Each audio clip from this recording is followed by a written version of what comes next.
Olá, boa tarde a todos. Estamos iniciando mais um bate-papo astronômico. Essa é uma atividade que é organizada pelo Observatório Astronômico da UFSCar, em conjunto com um grupo de astronomia da UFSCar. Está ao vivo na live no Facebook, mas também está aqui no Google Meet com um grupo de pessoas que se inscreveu para participar aqui de forma mais próxima, mandando as perguntas, né? E essa atividade que está ocorrendo ao longo desse mês de maio e do mês de maio e agora no mês de junho, né? E é uma série de bate-papos para conversar sobre tópicos que se relacionam de alguma forma com a questão da astronomia, das ciências, enfim, né? E hoje a gente tem então uma participação especial, né, do professor Marcelo Adorna Fernandes, né? Eu normalmente nessas atividades eu não faço aquela leitura do currículo Lattes, né, da pessoa, eu não digo exatamente, mas na primeira pergunta que eu faço, né, já dá para saber um pouco quem é a pessoa, né? Então, vou fazer a pergunta padrão que eu sempre inicio, né? Marcelo, primeiro, obrigado, né, por ter aceitado, né? E já mando essa primeira pergunta. Então, como que iniciou esse seu contato com essa temática que a gente vai discutir, né, relacionada à geologia, meteoritos e fósseis, né? Então, passo a palavra já para. Ok, Marlon, boa tarde. Tá me ouvindo? Sim, Bem? sim, Então, tá perfeito. joia. Boa tarde a todo mundo. É um prazer aqui estar com vocês nesse momento, né?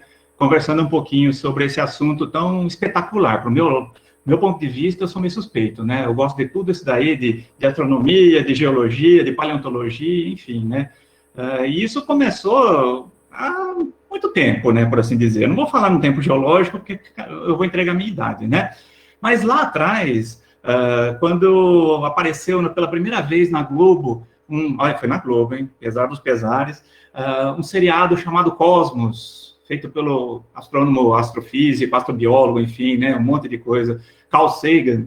Né, foi a partir desse momento que eu comecei a olhar o mundo com outros olhos. Eu falei, nossa, quanta coisa espetacular do micromundo e do macromundo, né? Até chegar lá nas estrelas. Falei, que coisa impressionante. Foi na década de 80, eles passavam aos domingos de manhã, se eu não me engano, né? Na Globo.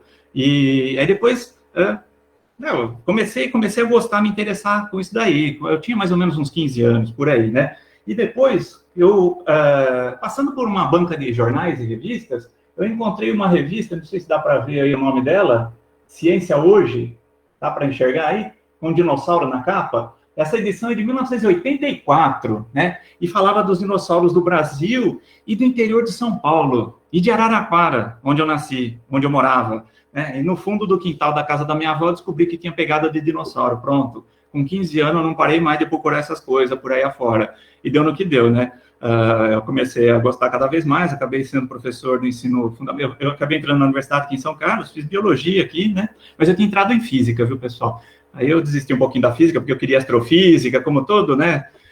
Recém-chegado na universidade acha que vai ver astrofísica e não vê, aí no curso de física, aí eu abandonei o curso de física, infelizmente. Mas não foi perdido, né? Foram 2 anos que eu curti muito, fiz todos os cálculos, todas as geometrias, aquelas coisas malucas que a gente costuma fazer, né?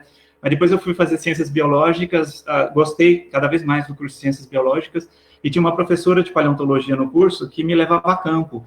E eu me interessei muito pelo campo, né? Por coletar material fóssil, por descobrir as coisas, que eu acabei fazendo mestrado nessa área, né, na realidade foi em geoquímica, e depois o doutorado eu fiz lá na UFRJ, junto ao Museu Nacional, né, o finado Museu Nacional, e onde a gente tinha acesso a muito material fóssil, muita coisa legal, né. Então foi a partir daí que eu comecei a me interessar cada vez mais, né, desde 84 até hoje, e a gente não para, a gente acaba descobrindo coisas novas. É sempre assim uma caça ao tesouro. A paleontologia, eu brinco que é uma caça ao tesouro, né? Que a gente cavoca, não sabe o que vai ter, às vezes você acha uma coisa importantíssima para a ciência, né? Isso é válido, viu, gente? Quando eu prestei o concurso aí na universidade, acabei entrando na UFSCar em 2006 e estamos aí até hoje. Temos um laboratório lá no Departamento de Ecologia e Biologia Evolutiva, ali, aí da UFSCar, né? E também a gente colabora com o Museu da Ciência aqui de São Carlos, né? Quem tiver a oportunidade de visitar o Museu da Ciência, fica aqui no centro da cidade e tem parte do nosso trabalho desenvolvido na universidade em exposição nesse museu. Tem meteorito, tem fóssil, tem dinossauro, tem o primeiro xixi de dinossauro do mundo, uma coisa doida, enfim, né? As coisas meio malucas que a gente faz. Tá mais ou menos isso, tá? Perfeito. Bom, assim, vou perguntar também, talvez uma pergunta mais básica para assim, a gente começar, né, entender um pouco, né, o que seria exatamente esse campo, né, da ciência, geologia, né, e como que de alguma forma ele se relaciona. Acho que cortou um pouquinho o finalzinho, Marlon. Como se relaciona? Como que eu acho que minha internet deve ter oscilado um pouco aqui, né, o que seria esse campo, né, a geologia, né, e como que se relaciona com os estudos sobre os fósseis. Ah, tá joia. Então, a geologia é bem abrangente, né? Ela pode ser desde uma geologia física, que é aquela aplicada, né, a geotecnia, inclusive até o curso de engenharia civil utiliza, né, elementos da geologia para fundações, enfim, né? Como pode ser uma geologia aplicada ao estudo de formações rochosas, à conformação de continentes, enfim, né? E até mesmo o ambiente. Então, existe uma ciência também dentro da geologia que chama geologia ambiental, né? Que tenta entender um pouco das mudanças que vão ocorrendo no planeta em função da própria ocupação humana. Então, a geologia é uma ciência bem ampla, bem abrangente, e ela se interrelaciona com várias outras ciências. No campo da paleontologia, por exemplo, né, que é uma ciência que tenta entender, na realidade, estuda a evolução, né, de organismos no planeta, a paleontologia. Então, a gente tenta entender, utilizando elementos da geologia. Então, como que se formam as rochas sedimentares, né? O que elas nos proporcionam em termos geoquímicos, a gente consegue interpretar ambientes, paleoambientes, e se elas possuem, essas rochas sedimentares possuem fósseis, né? Que são os restos de organismos que se preservaram ao longo do tempo geológico, né, a gente pode contar muito mais acerca disso, né? E só uma curiosidade, o que a gente tem de fóssil, na realidade, né, aquele resto preservado no meio das rochas sedimentares, basicamente sedimentares, não vou dizer que as outras rochas não podem preservar fósseis, mas basicamente as sedimentares são as que nos trazem maiores informações. O que a gente encontra dentro da paleontologia, dentro dos fósseis aí, né, corresponde a só 2% daquilo que foi vivo no planeta. Então, 98% da vida que existiu aqui, a gente não tem registro, a gente não tem informação, né? Então, a gente trabalha só com esses 2% daquilo que existiu de formas de vida no planeta. Esses são os nossos fósseis de hoje, esses que estão nos museus, nas coleções, tá?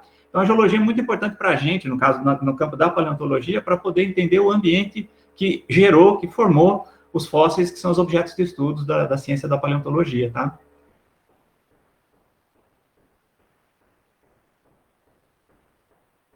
Já chegou uma pergunta aqui no chat que eu acho que eu já vou colocar, né? Um fóssil, a gente pode ter um fóssil física? Oi? A gente pode ter um fóssil? É permitido ter um fóssil? Ah, tá. Aí vamos às questões legais. No Brasil, não. No Brasil, você seria culpado de espoliação do patrimônio público, né? Ou seja, seria preso, cana, 5 anos de cadeia. Ô, louco, você acha que pode uma coisa dessa? Mas ali em Rio Claro, ali pertinho daqui de São Carlos, né, tem uma pedreira de calcário, de onde se extrai rocha, faz o moído da rocha para colocar no jardim, para colocar na agricultura, né, que é aquele pó de calcário. Tá? No meio dessas rochas calcárias tem fósseis magníficos, são os mesossauros, são os lagartos bonitos, fósseis, né, de 270 milhões de anos, 260 milhões de anos por aí. Então, você pode ter o saquinho de calcário moído na tua casa, na tua estante. Mas se você pegar uma laje que tem o fóssilzinho da mesma pedreira e colocar na tua estante, por lei não pode. É uma coisa absurda que a gente tem ainda no país, mas enfim, é dessa maneira. Uma coisa é pelo fato de você não poder comercializar isso, né? Por ser um patrimônio da União, então caberia realmente às coleções, a museus, a institutos de pesquisa manterem esses materiais, né? Porque senão cai na mão de terceiros, não digo na gente, né? A gente que está no meio científico, no meio da academia, mas às vezes o tiozinho que está lá na pedreira, ele acha bonitinho aquilo lá e vende para o primeiro, sei lá, francês que passou ali, achou legal e levou embora, sabe? E aí isso aí vai lá para o Museu da França. A gente acaba perdendo muito material por causa disso, né? Enfim, não é permitido ter, mas você pode contribuir se encontrar um, né? Se encontrar um, você pode recolher e levar até uma instituição de pesquisa, até um museu, enfim, tá? Perfeito.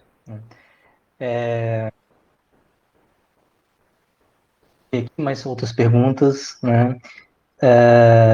Tem até um comentário aqui da Rayane Moura, né, que fala que foi o que aconteceu com muitos fósseis do Araripe. Isso, ó, vou até mostrar um aqui, ó. Fala, nossa, mas eu tenho em casa. Ah, é minha amostrinha didática essa daqui. Vocês conseguem observar aí?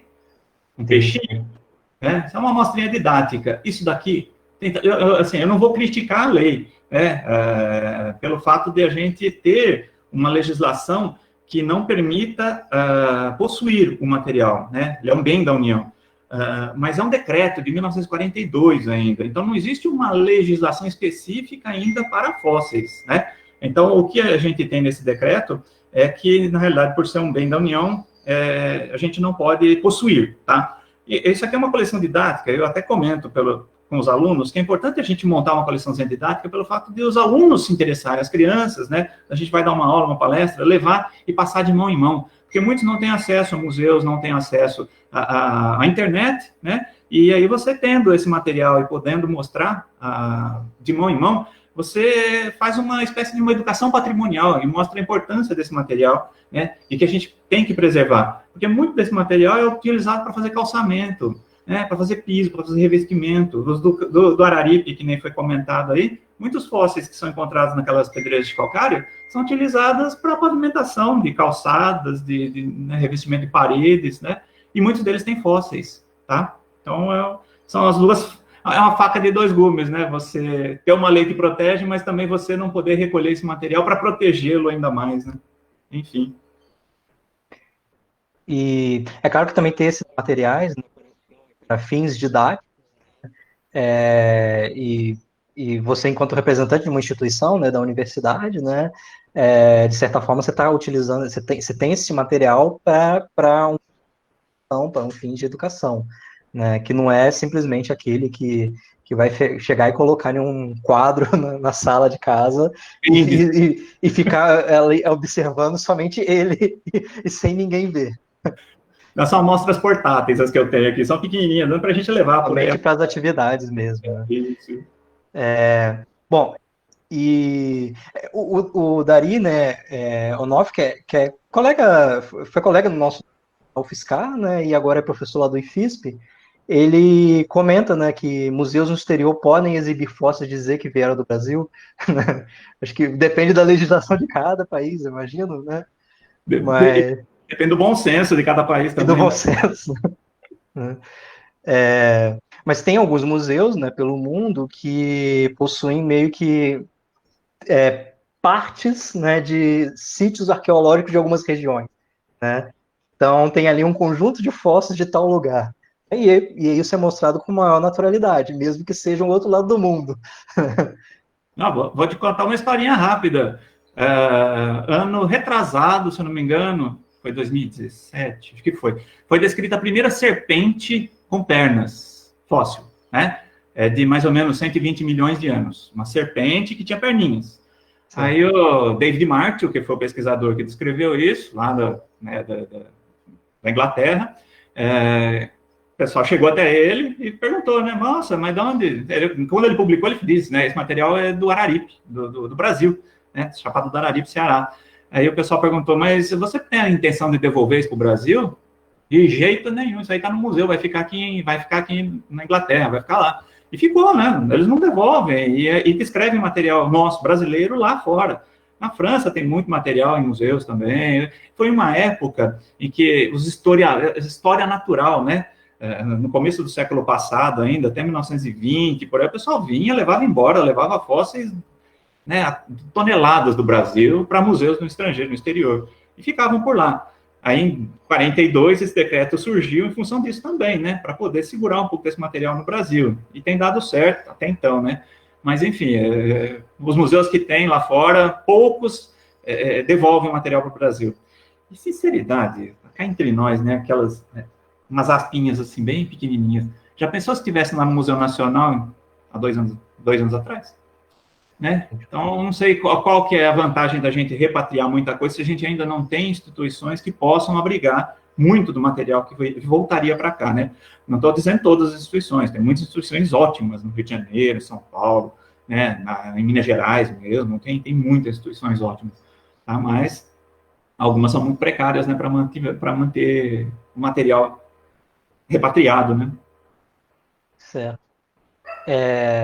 Bom, tem duas perguntas, aliás, tem algumas outras perguntas que chegaram aqui, né? Tem uma que, quando você mencionou da pedreira do Rio Claro, né?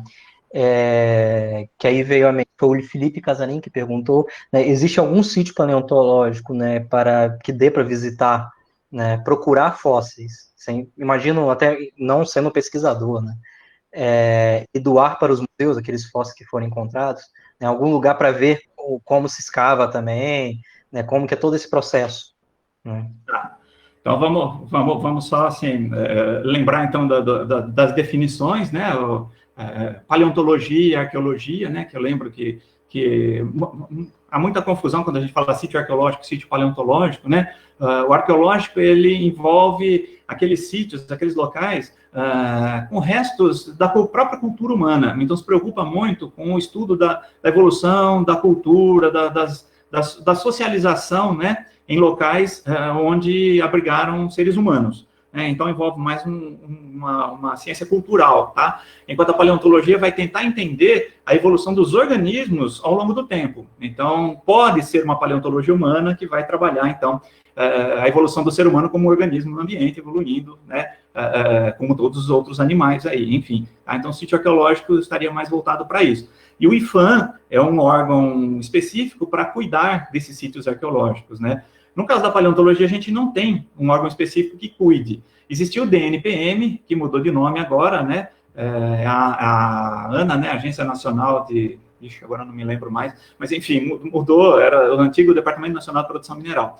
Existia um site, existe até hoje, em que você pode entrar lá e comunicar que você vai fazer uma visita a uma pedreira, né? No caso, que está relacionado à pergunta. Se você fizer uma visita a essa pedreira e encontrar algum material fóssil, você pode colocar ali naquele site, no DNPM, né? Depois até procuro direitinho qual que é uma informação que você coloca ali. Estive na pedreira tal, na data tal, e coletei vários materiais e vou depositar na instituição tal. Pronto. Isso te dá um pouco mais de segurança para você transportar esse material e não ser parado pela polícia rodoviária, polícia federal, e falar que você está vendendo fóssil, entende?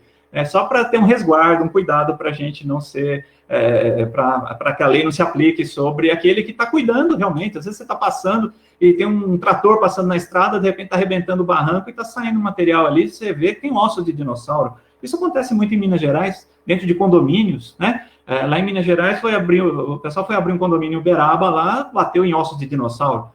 Aí não vai parar a obra, dá uma estacionada, os cientistas vão lá, ali do próprio Museu de Paleontologia de Peirópolis, né, em Uberaba, vai lá, recolhe o material, fechou, estudou, bacana, devolve a obra e aí continua, né, fazer o condomínio, enfim. Então não é impeditivo, né, mas a gente tem que tomar, assim, tentar contar com o bom senso das empreiteiras, né, da população em geral, para que a gente consiga ter esse material e preservá-lo e colocar numa instituição para visitação, enfim, né, para estudo. Tá? Então, não existe no Brasil nenhum local que possa ser acompanhado, assim, diretamente uma exploração. A única exploração sistemática que a gente diz, né, acontece lá em Uberabas, você pode tentar visitar o Museu de Paleontologia de Peirópolis, tá? Que fica lá, é um município, um distritozinho de Uberaba, e ali eles têm um sítio paleontológico de exploração contínua. Então, eles vão escavando um morro enorme de calcário, né, e retirando material dali, material fóssil, crocodilos, dinossauros, ovos de dinossauros. E você pode solicitar, acompanhar, né, uma saída dessa de campo, tá? Então, pode ser feito. Mas são raros os lugares que fazem isso. A gente apela para as pedreiras. E no caso dos cursos de graduação, quando a gente faz saída de campo com os alunos, a gente fala, pelo amor de Deus, pega tudo que você achar, mano. Pega, porque vai moer isso para virar calcário. Pega, leva para a universidade, se for importante a gente fica para o laboratório, né? Se for material repetido, tal, uma coisa, você leva para você mostrar para os alunos nas escolas que você for dar aula, né? A gente pede sempre os alunos fazerem isso, porque vai morrer, gente, infelizmente, né? Perfeito. Tá? Bom, deixa eu ver aqui outras perguntas mais que foram mandadas. Tá, a Maria Vitória, ela pergunta se existem outros fósseis sem ser aqueles em rochas, né? E eu vou emendar uma outra pergunta, que comentou do xixi fóssil. Como que seria isso exatamente? Rapaz, cada coisa, hein? Vocês me botam lá. Mas, enfim, fóssil, tá? A gente pode considerar tudo aquilo que se manteve e se preservou de alguma maneira, né? E que pertenceu a um ser vivo. Fez parte de um ser vivo ou pertenceu ao comportamento de um ser vivo, que no caso são pegadas também são consideradas fósseis, né? É uma categoria, a parte que a gente chama de iquinofóssil. Então, não necessariamente o fóssil ele está relacionado à rocha diretamente. Ele pode se preservar dentro de uma caverna, né? Ele pode se preservar dentro de uma resina, no caso do âmbar, né? Então, tem aqueles bichinhos fósseis lá. Ele pode se preservar dentro do gelo, como é o caso dos mamutes na Sibéria, enfim. Tá? Então, a gente pode ter outras categorias de fósseis, a gente pode ter especificamente relacionado a rochas sedimentares, né? A rochas metamórficas, são mais raras, enfim, isso pode acontecer, tá? E aí eu não me lembro qual foi a outra pergunta relacionada a isso. A do xixi. Do xixi. O xixi, na realidade, é uma placa de arenito, né? Puxa vida, vou contar essa história aqui, vai até amanhã. Vou tentar resumir. Nossa região, no interior de São Paulo, tá? Era um grande deserto. Dunas imensas de areia, né, que se acumulavam, e os bichinhos andavam por aí na época do Cretáceo, no início do Cretáceo, dinossauros, mamíferos, enfim. E a gente acha muita pegada fóssil. Inclusive, muitas delas, quando a pedreira é de extração comercial, algumas lajes são retiradas para usar para calçamento de vias públicas, calçadas em geral, né? E em uma delas, a gente não encontrou pegada, a gente encontrou uma abertura, uma estrutura, tá? Que tem um escorrido, um material escorrido, areia escorrida. Isso aí lembra muito um impacto de urina na areia, né? Principalmente os meninos que fazem um xixi de pé, é mais fácil de identificar ali na estruturinha, quando está no campo, vai atrás de uma árvore, faz um buraquinho, né? A gente até brinca que a criançada, às vezes, caça formiguinha ali, né, para fazer xixi. Abre uma estrutura similar àquela, no caso, os dinossauros fizeram, provavelmente, né? E isso se petrificou. Então, não tem mais cheiro, não tem mais insípido, inodoro, né, incolor, enfim. Mas tem uma forma muito parecida com aquelas que hoje são produzidas por animais que produzem xixi em ambiente aberto aí, né? Urina em ambiente aberto. Então, a estrutura em si é preservada. Como os mamíferos na época eram pequenininhos, eles não poderiam fazer xixi num volume como aquele encontrado na rocha. Então, a gente associa isso a dinossauros, tá? Dinossauros do deserto. Depois vai tentar entender como é que são os avestruzes. Os avestruzes são aves que urinam, né? Então, a gente tem uma série de observações a serem feitas para poder chegar ao veredito, né? E acabou sendo aceito, viu? De vez em quando o pessoal lembra. Isso aí até na Ana Maria Braga, o xixi de dinossauro. Minha gente, que vergonha. Agora eu vou procurar, que eu não assisti ainda. Eu vou procurar depois no YouTube. Eu ponho esse tipo pra vocês, deu umas loucuras aí. Louro José sentou em cima do urólito. Foi uma exposição em 2006, Dinos na Oca. E a exposição teve lá o xixi de dinossauro. Gente do céu, cada absurdo. Mas faz parte, precisa divulgar, né? Sim, faz parte da divulgação. A Ana Elisa, ela faz um comentário aqui que eu acho que, de certa forma, você já comentou, né? Que é proibido ter os fósseis em casas, né? Mas no caso da pessoa, na hora de construir a casa, né? Acabar encontrando o fóssil, por exemplo, na calçada, né? Abrindo a calçada, né? Que poderia ser feito. Acho que você comentou um pouco já sobre isso, né? Tá, deixa eu ver as outras perguntas que surgiram aqui. Tá, eu vou fazer uma outra pergunta também aqui, né? Falar um pouco da relação que tem, né, entre alguns tipos de animais. Tá dando para ouvir ou tá falhando? Bem cortadinha, mas pode falar. Tá, ok. A relação que tem entre o tempo geológico, né, e esse material fossilizado, né? E como que, de alguma forma, esse material, as camadas que tem lá, né, como que, de alguma coisa, você consegue associar essas duas coisas, né? E logo os períodos geológicos. Né? Como que é um pouco isso, assim? O duro é mostrar isso com a mão. Por isso que a gente usa bastante imagem, né? Quando a gente vai trabalhar em aula e tal. Eu tenho uma tabelinha aqui, deixa eu ver se dá para... Não vai refletir muita luz aqui, deixa ela meio de lado. Tá vendo? Uma tabelinha colorida aí, com um monte de nome, um monte de escalinha aqui, né? Tal, né? Cada quadradinho desse tem uma cor diferente, né? Então, são as eras, aqui é um grande éon, né, que é um apanhado de bilhões de anos, as eras são milhões de anos, né, às vezes centenas de milhões de anos, e os períodos, né, período Cambriano, Ordoviciano, Siluriano, a gente ouve falar, a gente está acostumado a ouvir Jurassic Park, né, período Jurássico, período Cretáceo, né, cada nome desse é em função de uma formação rochosa que foi estudada inicialmente. Tá? Então, geralmente, começam os estudos geológicos na Europa, né? Então, as primeiras camadas de rochas identificadas na Europa, rochas que vão ser datadas, né? Então, por exemplo, o Jurássico é uma região na França, né?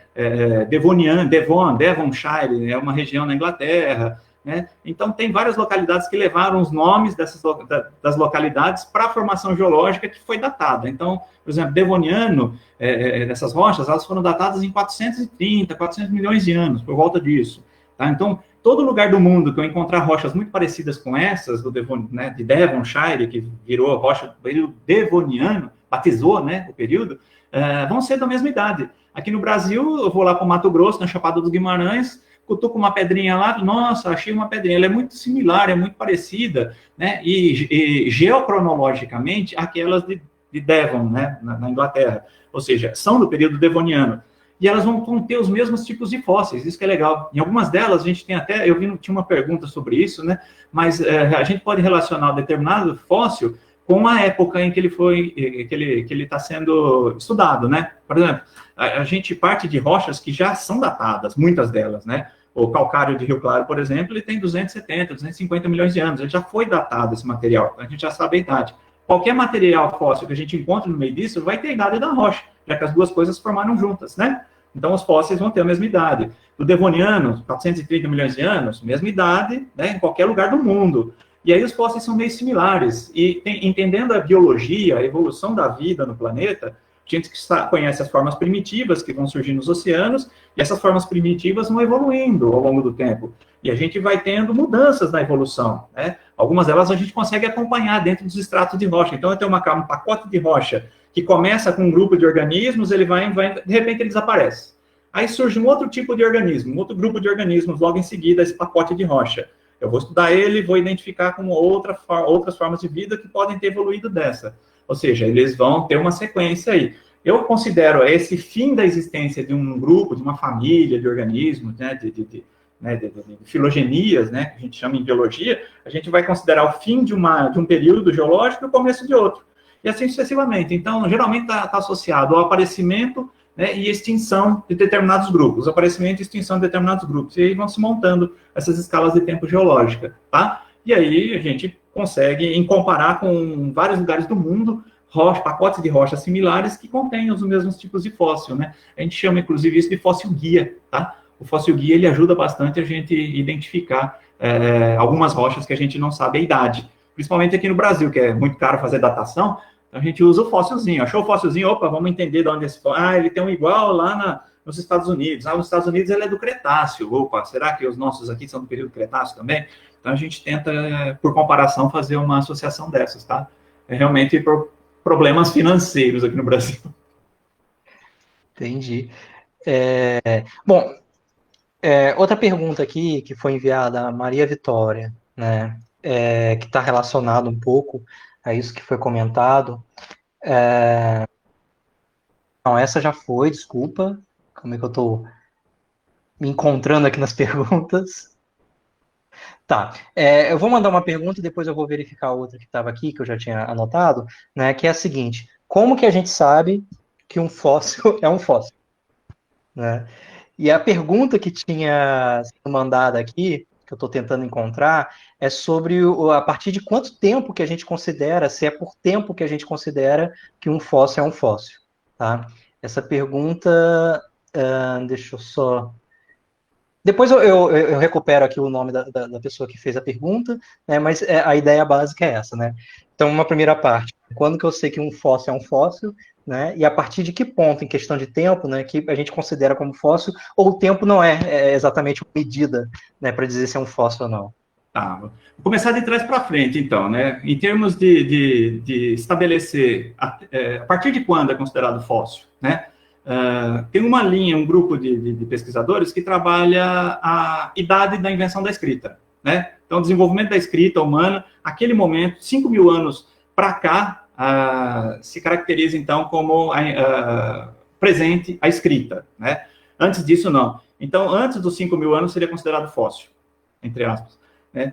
Para a gente trabalhar com fóssil, eu consideraria, e até mesmo nossos alunos, a gente comenta isso, que não bastaria ter umidade para ser um fóssil, mas sim as condições em que ele se apresenta, né? Se ele está preservado e se, de alguma maneira, ele se conservou no ambiente, tá? Pode ser dentro de uma caverna, não necessariamente está numa rocha, né? Então, a partir do momento que ele se preservou, que ele se conservou dentro de algum lugar, a gente pode considerar ele dentro da categoria fóssil, sim. Por que não? Tá? Então, se for levar em consideração a idade, é em torno de 5, 6 mil anos para trás. Tá? Caso contrário, é tudo aquilo que pode ser preservado e conservado de alguma maneira no ambiente e que pertenceu a um organismo, de alguma maneira. Tá? Pertenceu à parte, ao corpo, ou ao deslocamento, ou ao modo de vida dele. Né? O que é? Como que a gente sabe que é um fóssil? Deixa eu ver se dá para ver aqui. Isso aqui a gente não tem nenhum representante. Dá para ver esse bichinho aí? Sim, sim. Esse aí é o famoso trilobita, né? É o mais famoso dos fósseis que a gente encontra por aí, é o trilobita. Ele é dentro do Paleozoico, ou seja, ele surge há mais ou menos 520 milhões de anos e desaparece há 270 milhões de anos. Ele é muito comum no Paleozoico, né? Do mundo inteiro. E esse aqui é do Marrocos, viu, gente? Então, a maior parte dos fósseis que eu tenho aqui é um ou outro, só que é brasileiro. O resto é tudo fora daqui. Para não ter perigo também da lei falar, ó, você está com um fóssil brasileiro, né? Mas a maioria de fora, realmente, a gente consegue com colegas. Esse aqui veio do Marrocos, tem um amigo que traz, inclusive para vender aqui no Brasil, ele vende muito para o pessoal que trabalha com divulgação científica em museus aqui no Brasil. O pessoal compra, né? Porque ele, de certa forma, não é tão caro lá no Marrocos. E aí uma vez ele foi parado pelo IBAMA, no aeroporto de São Paulo, dizendo que ele estava trazendo animais. Gente, esse animal ele desapareceu há mais de 200 milhões de anos. Isso não é um animal atual, isso aqui já é uma coisa extinta, é um fóssil, né? Tá? Como que eu sei que é um fóssil? Porque uma que eu não tenho nenhum representante atual dele, muito parecido com isso que está aqui, né? Ele estava dentro de uma rocha, ele está petrificado, no caso desse daqui, não necessariamente eles estejam petrificados, né? E tem um outro bonitinho, que é esse aqui, ó. Vamos ver se vocês descobrem o que é isso aqui, ó. O que parece isso daqui? São fezes de algum animal, não sei. É um cocô, não é? Olha aí que bonito. É um cocô, na realidade. São fezes, gente. Olha aí, ó. Isso está petrificado. Esse aqui tem 15 milhões de anos. Olha que bacana. Dá até para saber qual parte saiu primeiro aqui, né? Olha aí, ó. Esse daqui foi por último, que ela está bem fininha, né? Olha aí.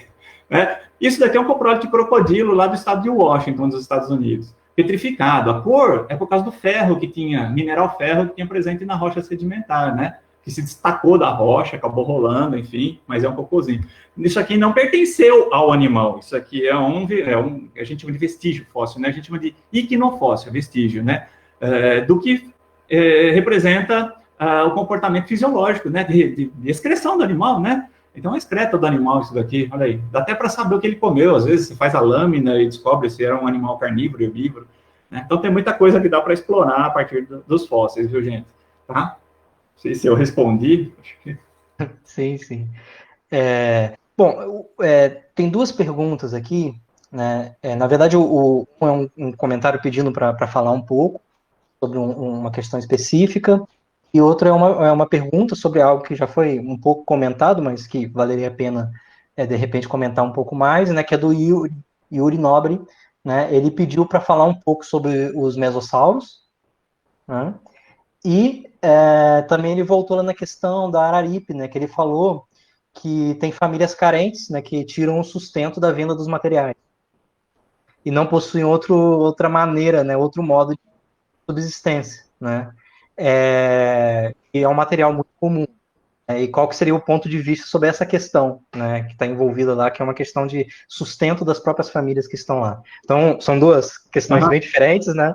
Uma recapitulando um pouco de algo que já foi comentado e outra sobre, então, os mesossauros.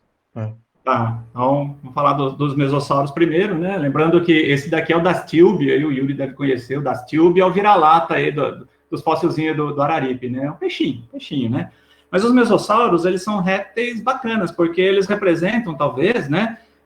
Pelo menos para o Brasil, a primeira linhagem de répteis que nós vamos ter aqui em território nacional. Olha que legal, né? Então, a partir desses primeiros répteis aqui, evoluem todos os outros que nós vamos ter, inclusive os dinossauros vão aparecer depois, né? Então, os mesossauros são os primeiros a aparecer, eles eram aquáticos, muito parecidos com pequenos jacarezinhos, né? Mas em forma, né? A forma dele lembra muito um jacarezinho, mas então eram répteis aquáticos, provavelmente marinhos, num grande mar onde existia Pangeia, todos os continentes juntos, né? E esse grande mar ao sul, do Gondwana, que seriam os continentes do sul, que pegava aqui os estados do Paraná, Goiás, São Paulo, e uma parte da África do Sul, né? Isso era um grande mar, né? O mar Irati para o lado nacional, aqui do lado brasileiro, e o mar de Karoo, lá para a bacia do Karoo, lá na África, né?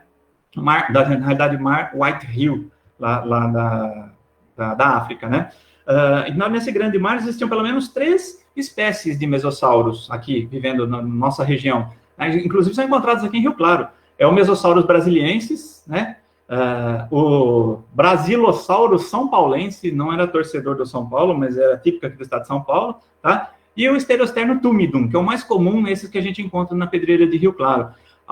Eu acho que a variação dessas espécies, elas estão de acordo, claro, tem variação por causa do número de vértebras cervicais, né, o pescocinho do bicho variava, o tamanho dos dentes variava, enfim. Mas acho que cada um deles se especializou numa profundidade diferente desse antigo mar.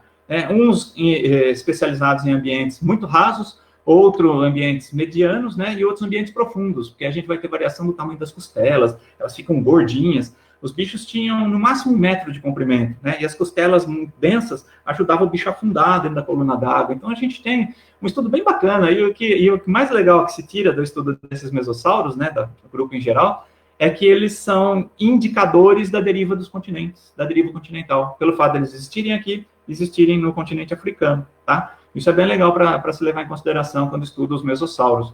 E tem muita coisa fantástica sobre mesossauros. Nossa, a gente...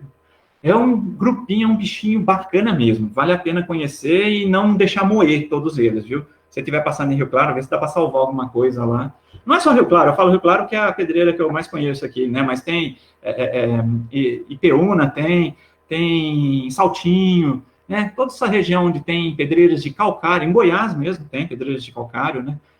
Desse calcário permiano aí, ele é chamado calcário dolomítico, né? Então é muito utilizado na agricultura, tá? Então, você se alimenta hoje em dia de um produto que veio da agricultura, mas foi cevado, foi lá nutrido com fósseis. Olha que absurdo, gente, né? E por aí vai.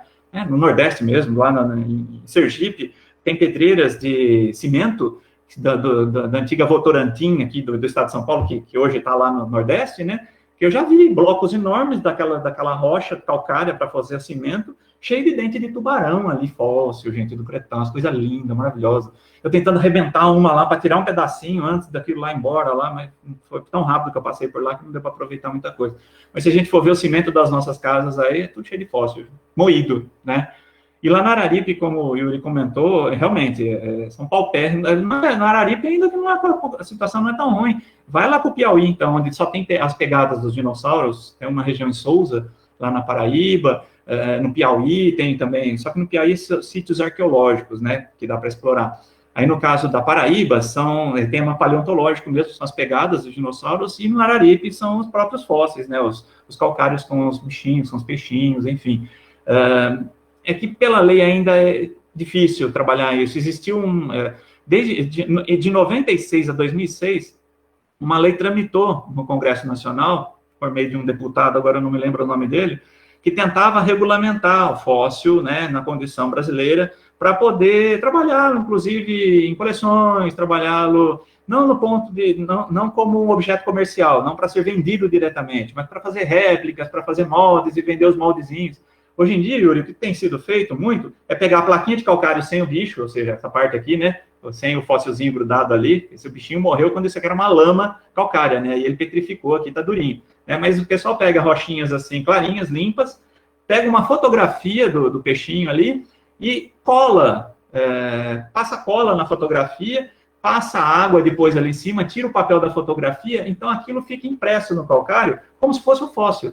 Então tem muito fóssil de tijubina, que é um lagartinho de lá, o primeiro lagartinho descrito lá chama tijubina, né?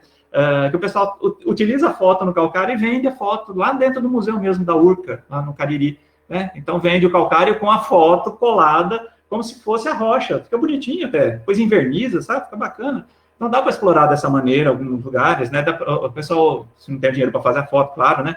O pessoal faz entalhe, então faz escultura, esculpe, depois passa uma argilazinha ali colorida, fica bonito também. Então, tem maneiras de a gente explorar comercialmente, né, a questão fóssil, a categoria fóssil, que não seja necessariamente o material fóssil, tá? Fazer as réplicas seria o ideal, né? Fazer moldes, réplicas, enfim, tá? Perfeito. Bom, voltando aqui a algumas perguntas que eu estava deixando passar aqui, né? A Mariane Miag, ela pergunta, né, se cidades próximas de São Carlos possuem museus, né? Se tem algumas cidades aqui próximas. Eu acho que eu emendo uma outra pergunta, né, que tem exposições, né, desse campo, né? Olha, perto de São Carlos, ó, a gente tem o nosso de São Carlos, conhece? Mário Tolentino. Tolentino, esse vale a pena, hein, gente, ó. Puxão de orelha para quem é de São Carlos e nunca foi, vale a pena, viu? Primeiro xixi de dinossauro tá lá, pra vocês botarem a mão. É um museu que você pode colocar a mão nas peças, a maior parte delas lá. Isso é legal, interativo, tá?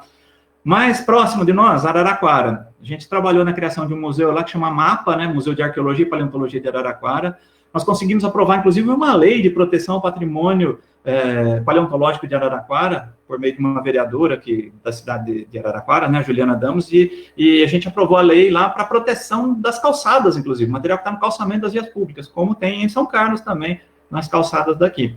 Mas o mapa de lá é bonitinho, vale a pena conhecer também. Aí outras localidades que valem a pena serem conhecidas, Museu de Marília, né, também de paleontologia, o museu aqui de Monte Alto, né, famoso Museu de Monte Alto, também está muito bacana para se conhecer. Então, tem várias localidades que, inclusive, você pode marcar, né, sendo professor, por exemplo, de ensino público e tal, não paga ingresso, na maior parte deles. O de Monte Alto, quando é escola pública, não paga ingresso, né, apesar de ser R$3, mas, enfim, para uma criança lá da escola de periferia é muito complicado, né, ter recursinho para ir para lá, então é possível visitar gratuitamente. O nosso é gratuito, né, o de Araraquara é gratuito também, então a gente pode aproveitar muito do que tem em volta daqui da cidade. Aí estou vendo aqui, né, exato, tem um museu lá de paleontologia lá da Unesp, né, então algumas universidades têm museus também, inclusive, né, a Unesp de Rio Claro tem museu, deixa eu ver onde mais...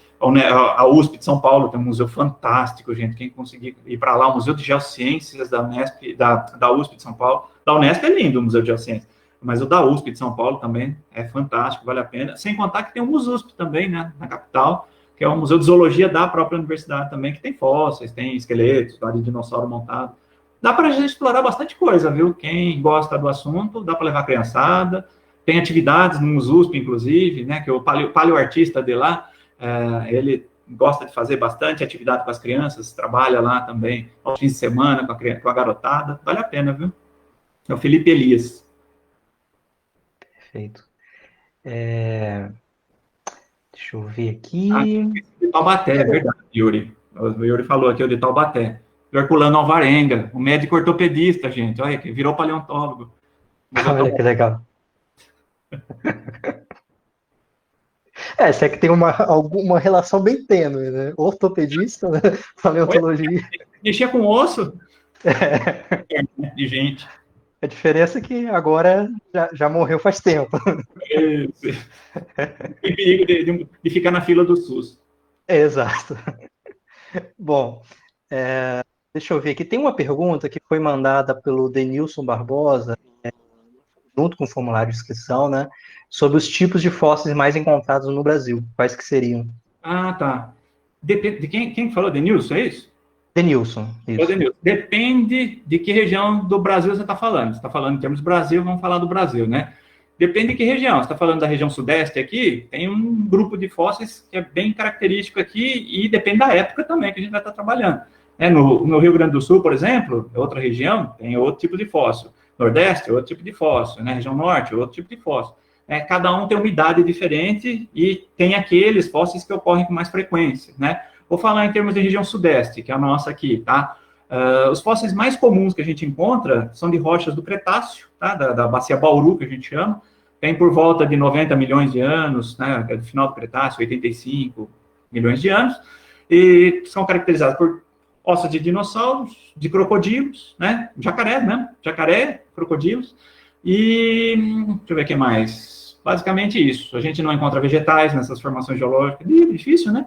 Tá? A gente quase não encontra mamífero. O único dentinho de mamífero descrito até hoje nessa grande bacia que pega aqui toda essa região que nós estamos, até Minas Gerais, né?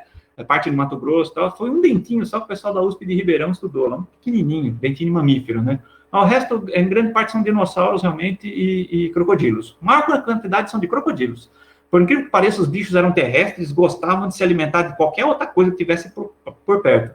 Eram os tiranossauros do Brasil, os crocodilos, basicamente, viu? Porque eram eles o topo de cadeia aqui. São poucos os carnívoros, os dinossauros carnívoros que nós temos nessa bacia geológica, né? A gente vai ter mais em outras regiões. Lá no Nordeste, por exemplo, no Maranhão, por exemplo, tem o Carcharodontosauro, que é muito parecido com o Tiranossauro Rex, né?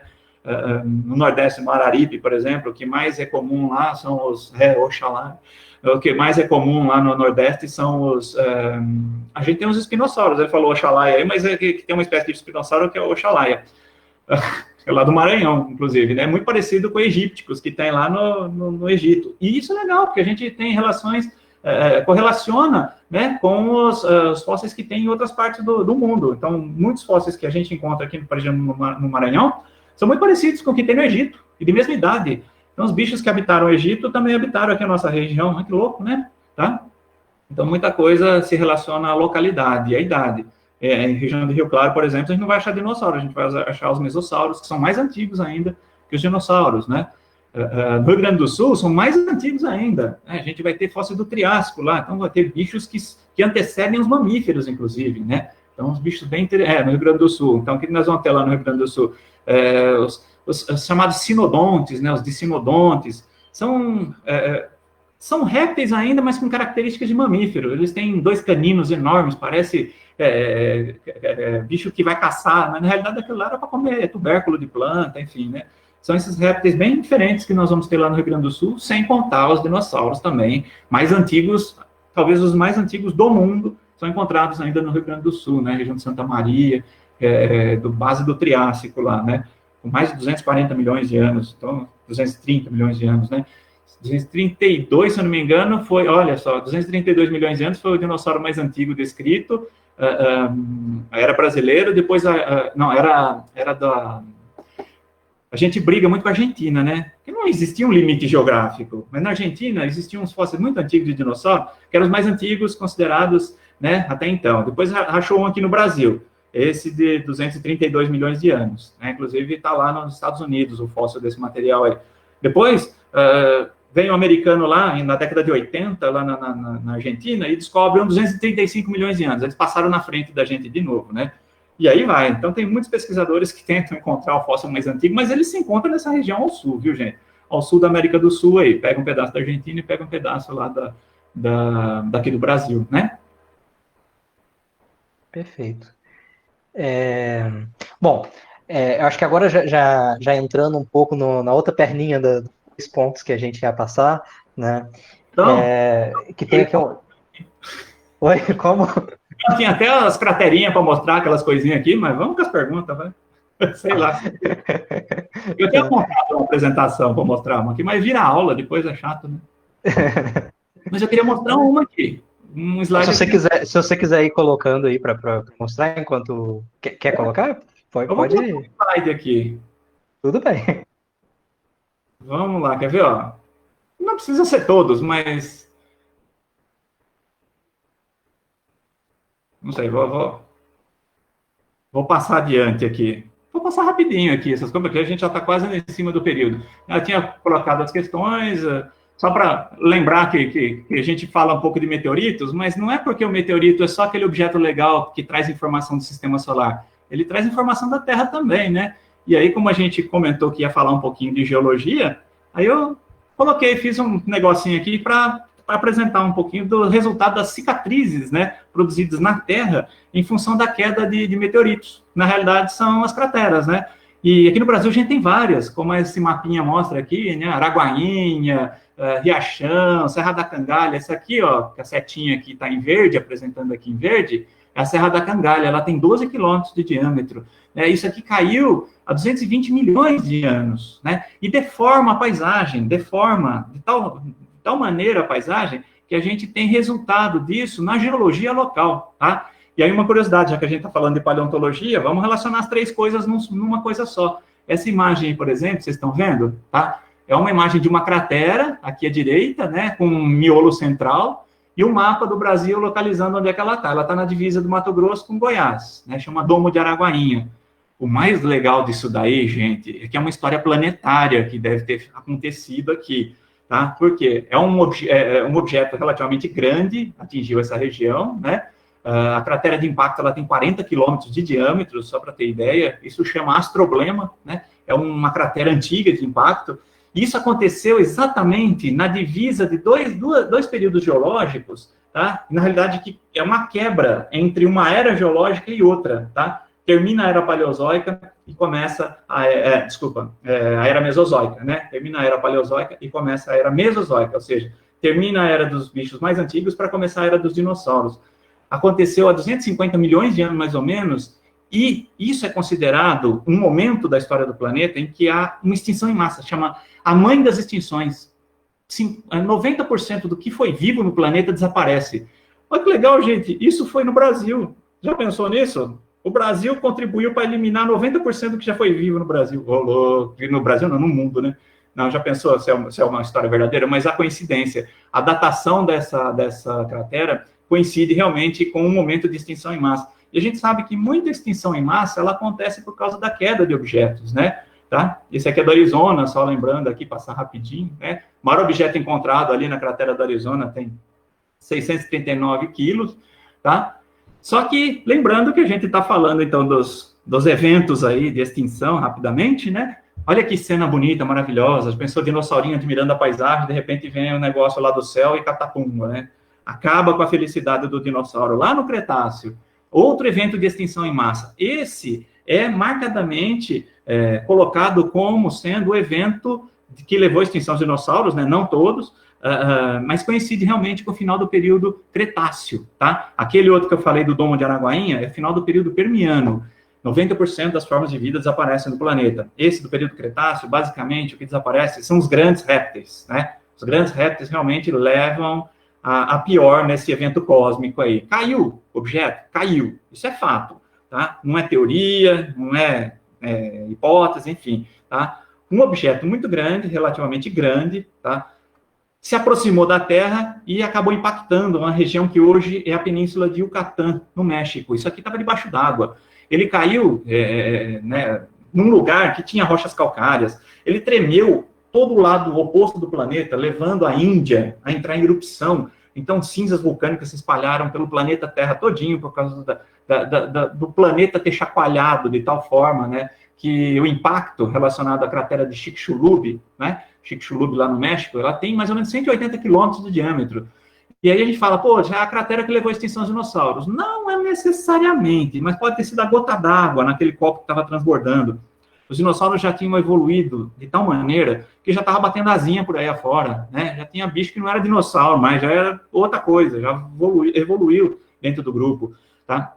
Os bichos sofriam de tal maneira ali com as mudanças ambientais, mudanças climáticas. O Oceano Atlântico tinha acabado de nascer aí, né? A América do Sul tinha se separado da África. Você imagina a quantidade de mudanças ambientais e climáticas que estavam ocorrendo. E aí me cai esse negócio na Terra, né? Exatamente ali onde não devia, porque ali tinha rocha calcária, levantou gás carbônico para a atmosfera, mudou o clima. Ah, absurdo que foi acontecendo, né?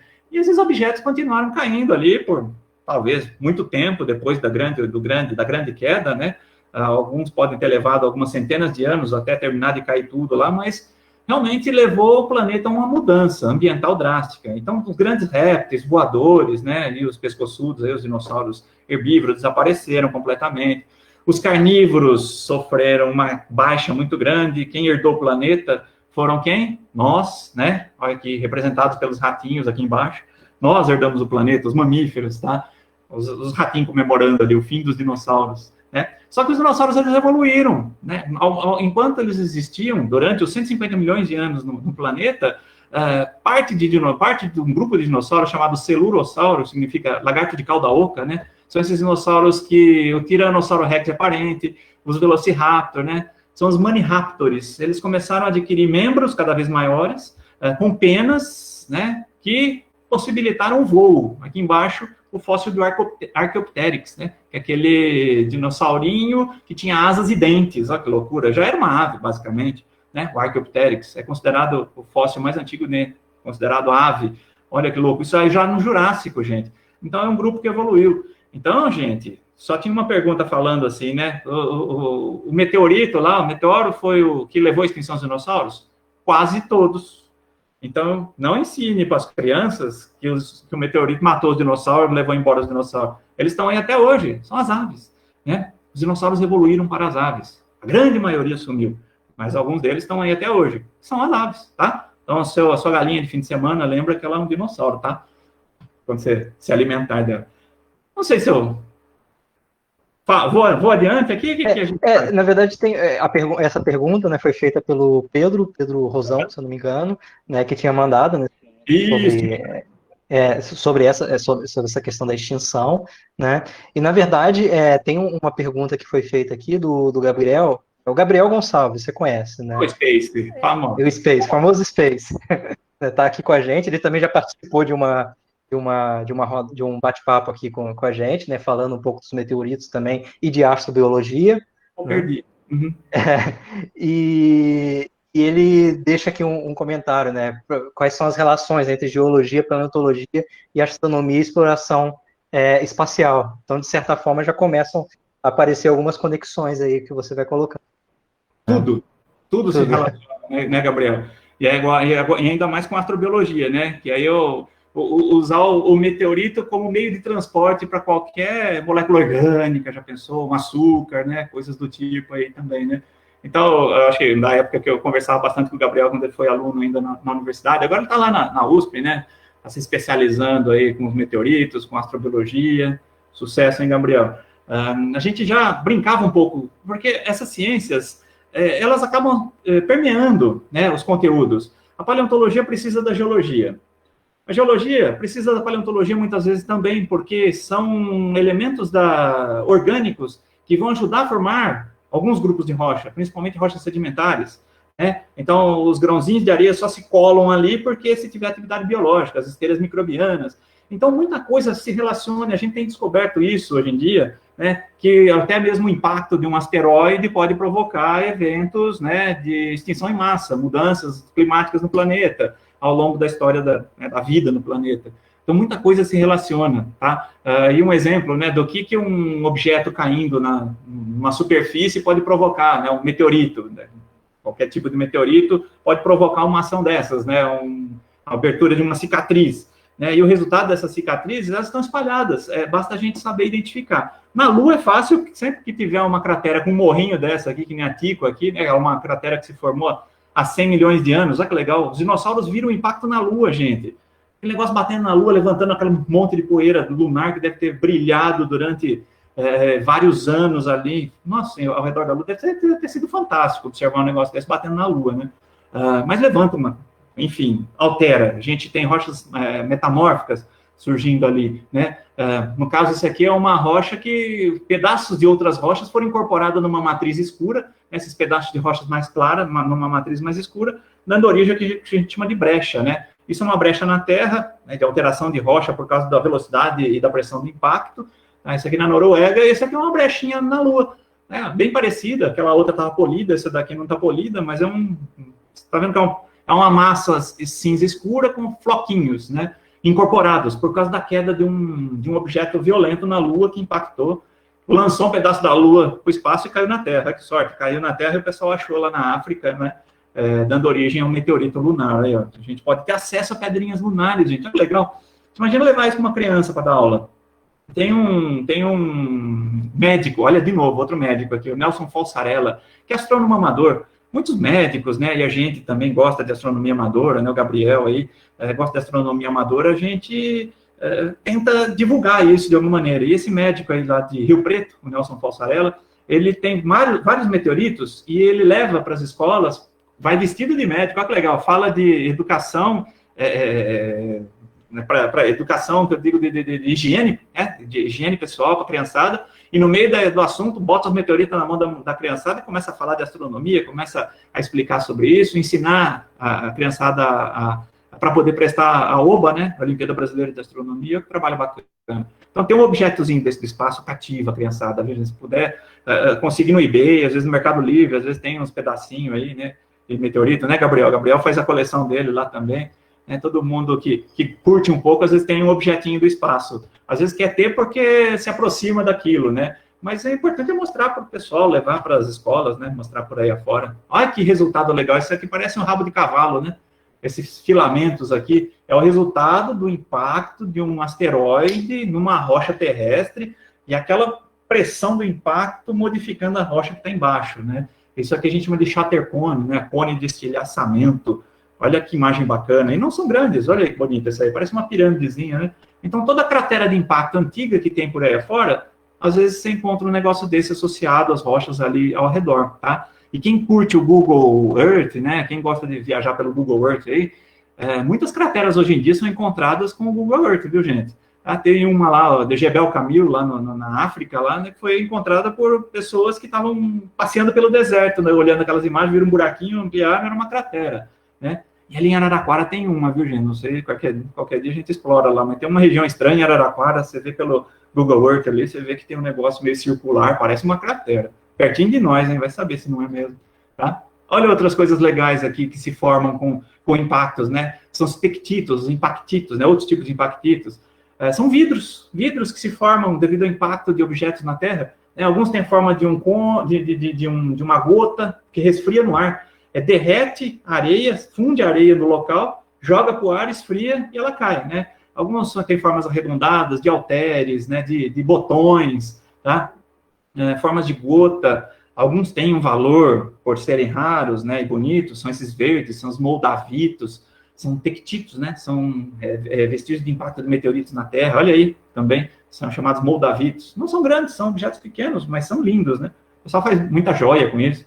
Esse aqui, os egípcios utilizavam já esse tipo de tectito, lá do deserto, né? Entre a Líbia e o Egito, é chamado, inclusive, de vidro líbio. É o resultado do impacto de um asteroide ali há muitos milhões de anos, fundindo areia e criando esse tipo de vidro. Olha aí que legal. E os egípcios já utilizavam para fazer o quê? Ornamentos, né? Então, o peitoral aí do Tutancâmon, que é esse negócio aqui, olha aí, ó, o besouro, o escaravelho ali, é um tectito, né? Até fala, ó, Fireball of Tutancâmon, né? Ou seja, é o vidro de impacto ali no deserto, olha que legal. Diz que até a adaga dele era um meteorito, né? A lâmina da adaga era um meteorito. Olha aí como é bem explorado. E tem valor econômico muitas vezes, viu, gente? Se achar uma cratera de impacto, pode ter diamante associado. Imagina que o asteroide de carbono, se ele bateu um asteroide no outro lá no espaço, pode ter gerado até diamante no espaço. Quando cai na Terra, pode trazer diamantes, né? Ou fundi-los aqui na Terra, como é o caso de algumas crateras que a gente tem relacionadas no mundo, né, na Europa principalmente, que se associa à queda de asteroides, né, à queda de grandes objetos do espaço, trazendo diamante ou formando diamante no local onde cai, né? Um exemplo típico é esse diamante carbonado, ainda são associados a impactos, mas está se estudando a possibilidade de não ser. Mas é um carbono à base de grafite e carbono amorfo, né? Que se associa ainda hoje à queda de objetos, né? A queda de objetos espaciais, ó, diamante carbonado. Olha que louco, gente. Então tem muita coisa que se associa a isso, né? E aí? Vamos adiante? Perfeito. Bom, tem algumas outras perguntas que chegaram aqui. Bom, o horário nosso avançou um pouco. Se tiver tudo bem para todo mundo, a gente pode continuar e ir fechando as perguntas que foram colocadas aqui. Hoje é feriado. Perfeito, então vamos lá. A gente continua. Tem duas perguntas aqui que também se conectam a essa relação, né?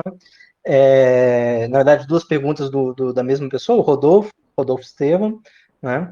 Que ele pergunta a respeito das pesquisas na região amazônica, quais são as perspectivas em novas descobertas na área de paleontológica, né, e achados de detritos espaciais na região amazônica.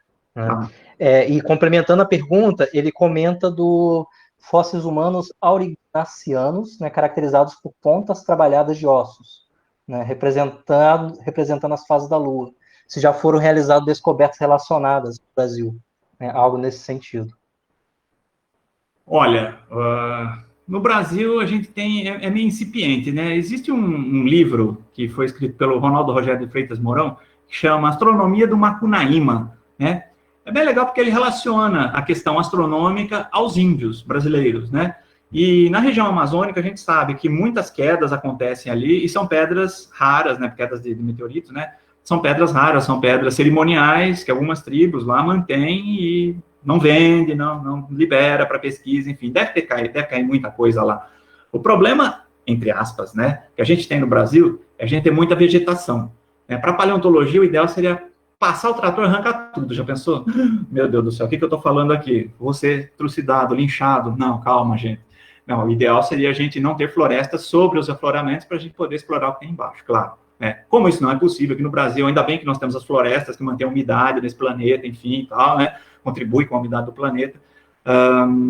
Só em comparação, por exemplo, deserto do Saara, você acha muito fóssil porque ela é deserto hoje. Nos Estados Unidos, acha muito fóssil porque é deserto. A Patagônia, deserto. Né? Mongólia, deserto. A Austrália, deserto. Puxa vida, todo lugar que tem fóssil é deserto? É que hoje em dia é deserto, mas no passado geológico eram florestas pantanosas, onde os bichos morriam, né, os ossos ficavam presos nas lamas, isso daí, se mineralizava, virava fóssil, só que aí uma mudança ambiental aconteceu hoje, o que era floresta virou deserto. Nós fomos ao contrário, o caminho inverso. O Brasil já era pantanoso, desculpa, já era deserto na época, né, 140 milhões de anos atrás já era deserto, o clima foi se alterando, as mudanças ambientais foram acontecendo, foram transformando isso tudo em pântano, em floresta, e por aí foi, até os dias de hoje a gente tem as florestas ainda no planeta por causa da posição que a América do Sul se encontra, em função da Cordilheira dos Andes, uma série de fatores aí e tal. E aí a floresta está em cima, é difícil a gente explorar. Então, para a paleontologia é complicado explorar lugar que tem muita vegetação. Pergunta que foi feita. Tem muita coisa na Amazônia? Tem. A ser explorada? Está debaixo da floresta. No Acre tem se achado muita coisa e pertence ainda à Amazônia, né? Maranhão também tem se achado muita coisa em função dos rios que vão caminhando pela floresta, desgastando as rochas e levando isso para a desembocadura de rio e às vezes se encontra material rolado, fóssil rolado. No Acre são encontrados fósseis incríveis, né? O maior crocodilo que já existiu na história do planeta, o Purussauro. Esse bicho aí, o crânio dele de 1,30 m, só o crânio. Era fantástico. Então tem muita coisa bacana, paleontológica nessas regiões que dá para ser explorada.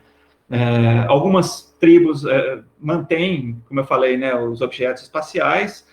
Serra Pelada caiu um ali no Pará, né, caiu um objeto que estava na mão do pessoal lá, eles acabaram vendendo para as pessoas, né, para os pesquisadores poderem trabalhar, porque muitas vezes fica para eles, o pessoal lá, né. É complicado, é complicado. Eu não sei até que ponto a gente pode envolver a arqueologia no trabalho, no entendimento, né, da paleontologia. Tem uns círculos, que são os petroglifos, que eles só ocorrem nas latitudes onde está a região amazônica, né, e aqui para o sul não tem. Então, tem muita coisa que pode ser relacionado mais à arqueologia e a gente não tem informações para a paleontologia. Tem muitos artefatos, por exemplo, que são feitos com madeiras petrificadas, né? Então, algumas pontas de flecha, algumas pontas de lança são feitas de ossos de fósseis, né? Ossos de dinossauros, e de madeiras petrificadas, com mais de 200 milhões de anos, né? Então, tem muito objeto arqueológico que é feito com material paleontológico aqui. Que diferença, né? Não sei se eu respondi. Perfeito. Mas deixa eu ver que tem, se eu não me engano, mais 3 perguntas, né, para a gente, que já foram enviadas aqui.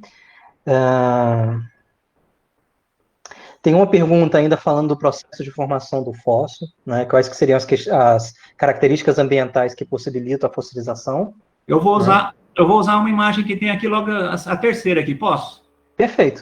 Aqui, ó, né? Só mostrar essa imagem que está aqui, que é de uma cratera, né? Um astroblema, onde uma cidade foi construída dentro de uma cidade da Alemanha.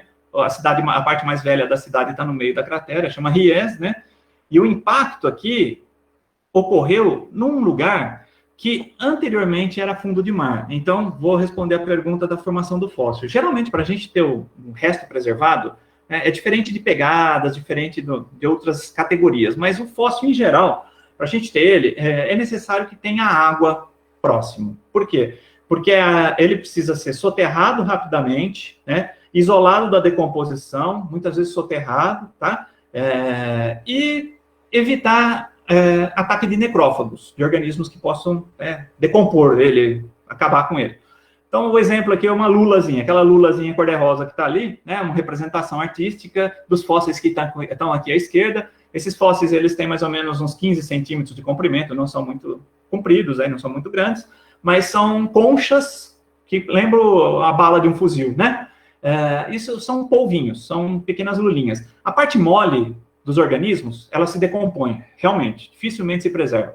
As partes duras, que são as conchas, os ossos, né, os esqueletos dos animais, os troncos de árvore, isso aí ele é mais resistente, tá? Se ele for isolado da decomposição, levado rapidamente por uma enxurrada, jogado ao fundo de um ambiente marinho, de um ambiente lagunar ou fluvial, né, ele vai ser isolado da decomposição, soterrado rapidamente, facilita, né, e vai haver trocas minerais com o ambiente. Então, quando é um ambiente saturado de sílica, de carbonato, de fosfato, a parte orgânica da concha, da parte dura do organismo se perde, e no lugar disso entra uma parte mineral. Então, entra um precipitado químico mineral ali, e vai havendo a troca. Então, muitas vezes o que acontece é a troca mineral. O que a gente tem fóssil hoje, por exemplo, uma concha, né? Deixa eu ver se vai aparecer ali a conchinha na minha janelinha ali, tá vendo? Na minha janelinha, uma conchinha. Isso aqui é um cefalópode de concha espiralada. Esse que eu estou mostrando aqui no slide é um cefalópode de concha reta. Cefalópode é um polvo, tá? Antigamente os polvos tinham concha. E aí esse daqui, então, é de concha espiralada, esse que está na minha mão, certo? É parente do Nautilus hoje, né? Isso aqui está dentro d'água. Oi? Eu vou colocar aqui para aparecer.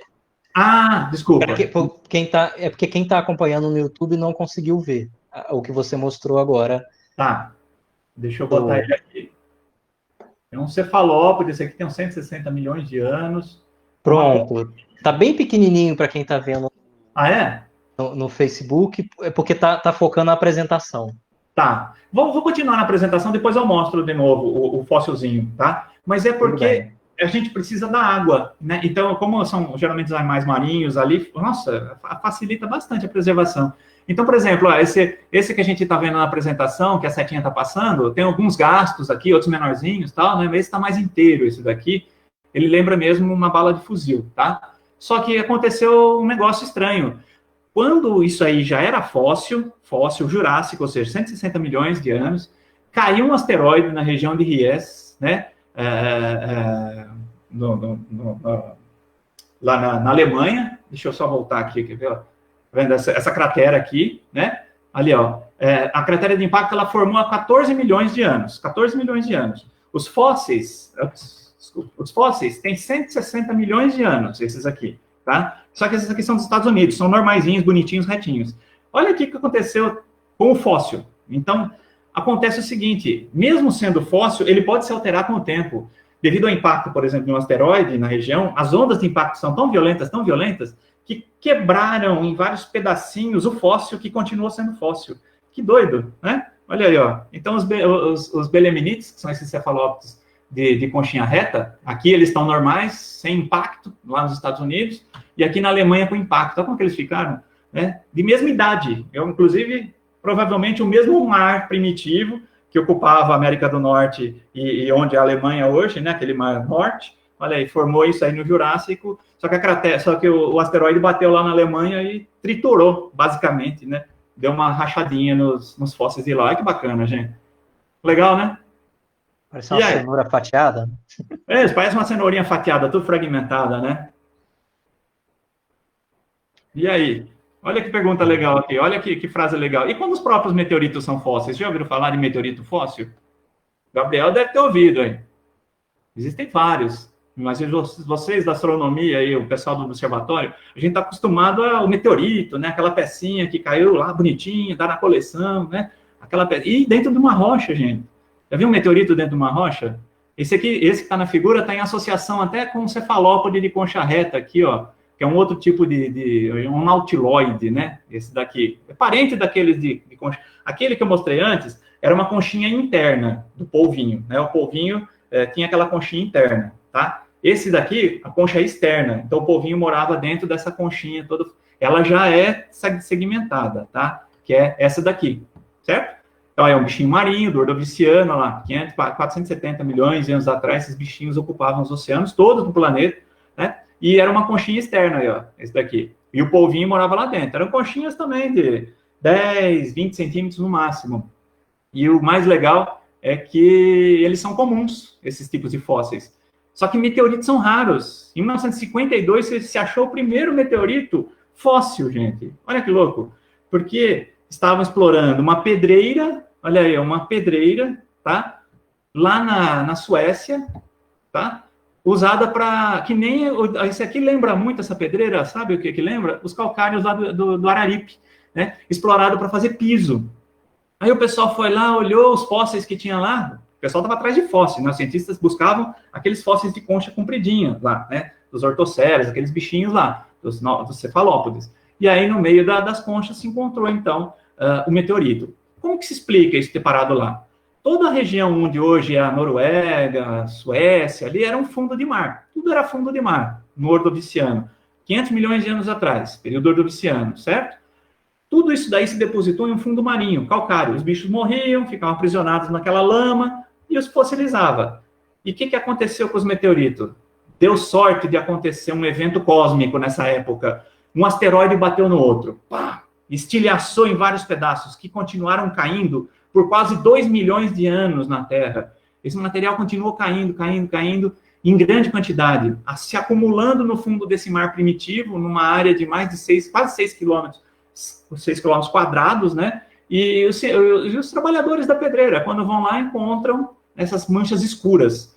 Ah, mas poxa, como é que você sabe que isso aqui é meteorito, né? Que foi analisado, né? Tem irídio, tem cromita, né? Que são indícios desse tipo de meteorito, condritos, que a gente fala. Tem essas esferas, né? Essas pequenas esferinhas, são os côndrulos, tá? Isso é típico de meteorito condrito.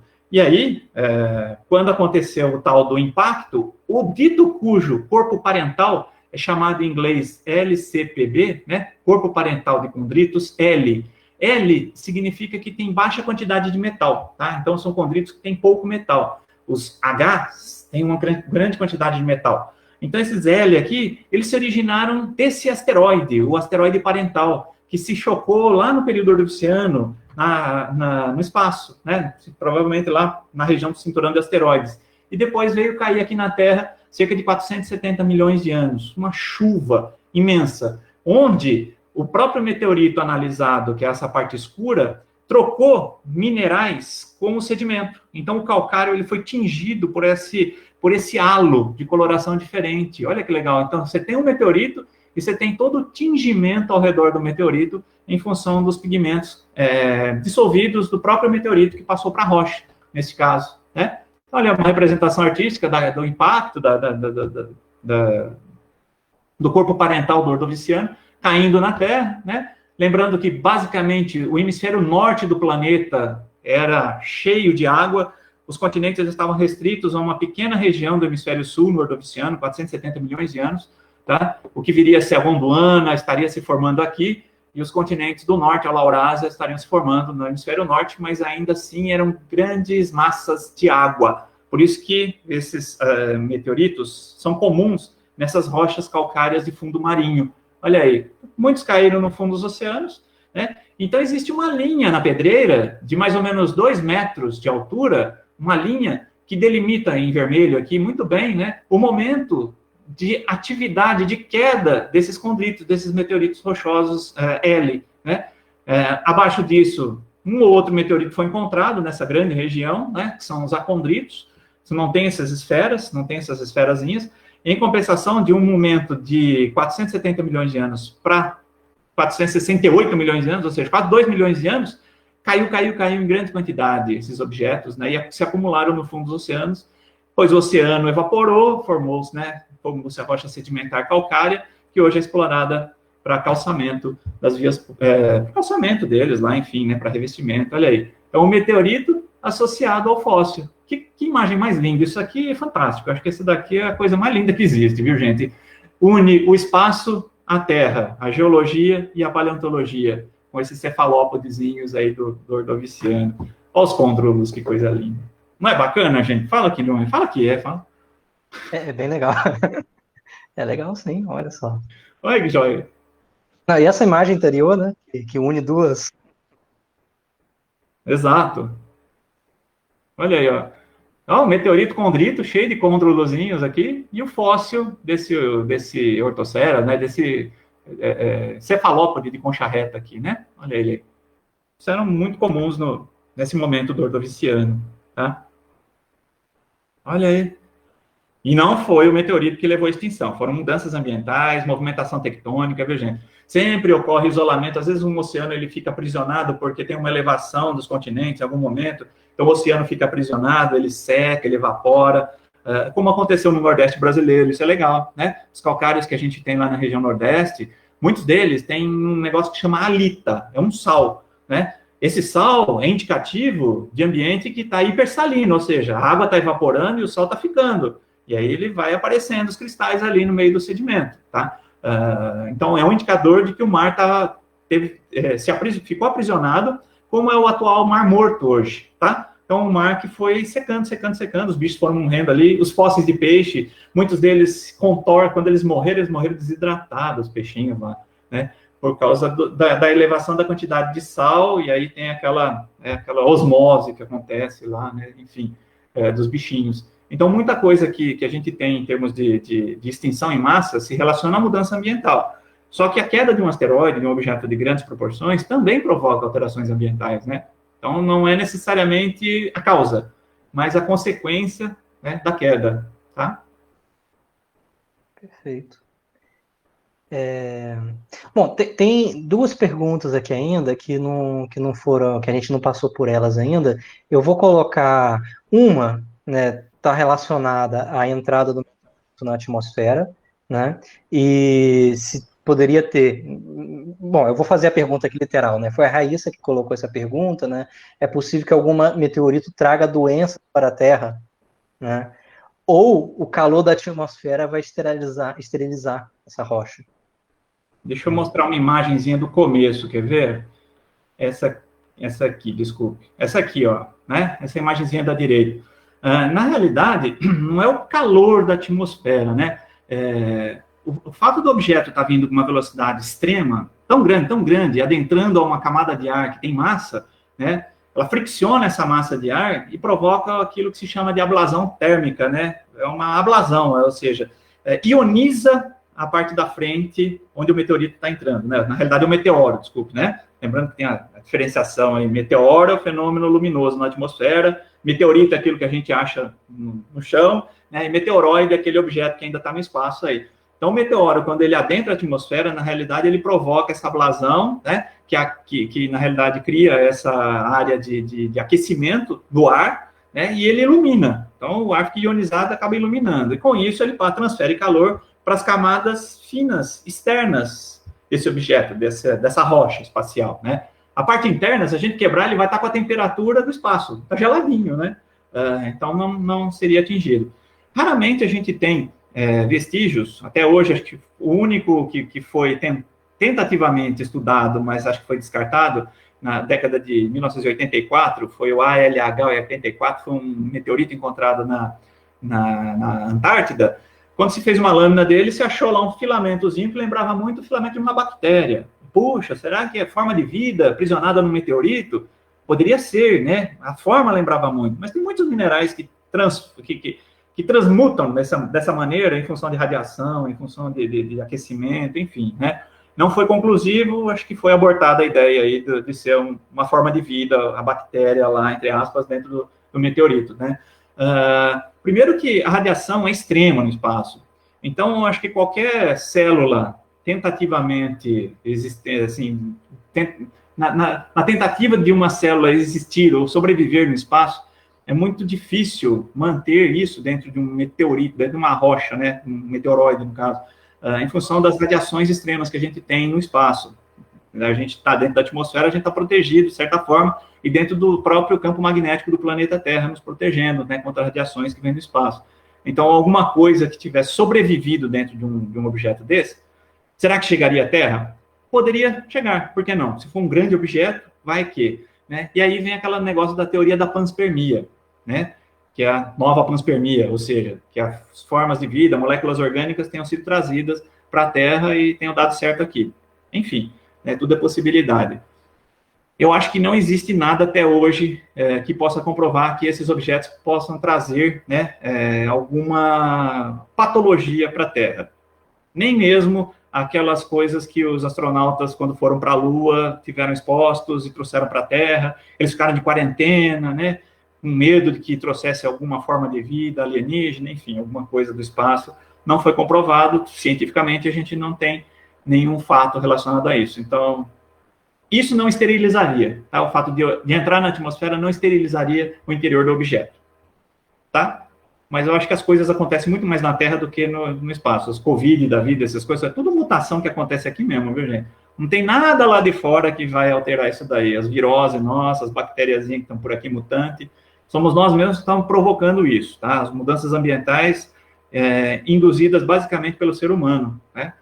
Com desmatamento, forçando nichos ecológicos para outros bichos, enfim. Então, eu acho que é mais perigoso aquilo que está aqui do que aquilo que vem lá de fora, viu? Não sei se eu respondi. Sim, sim.